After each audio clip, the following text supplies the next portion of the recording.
Good afternoon, learners! Another Tagalog word of the day. One word with different pronunciation.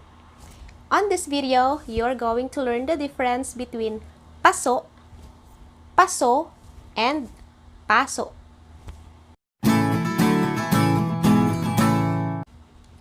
Pasô, pat.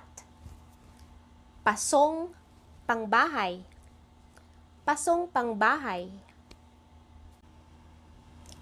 Pasô.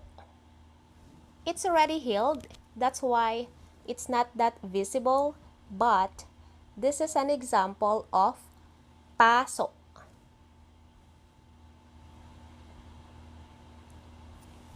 Si Pudra rin, may pasô. Pasô. Pasô.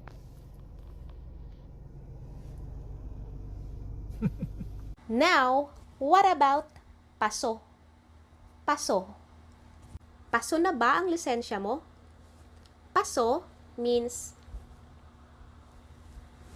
pasô na ba ang lisensya mo? Is your license already expired? Pasô na ang lisensya mo. I-renew mo. Pasô na ang lisensya mo. I-renew mo.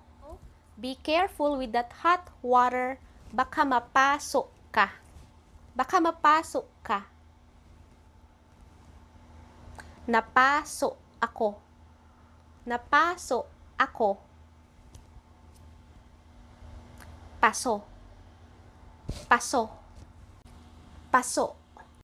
So, ayun lang. Until next time, guys. Babush!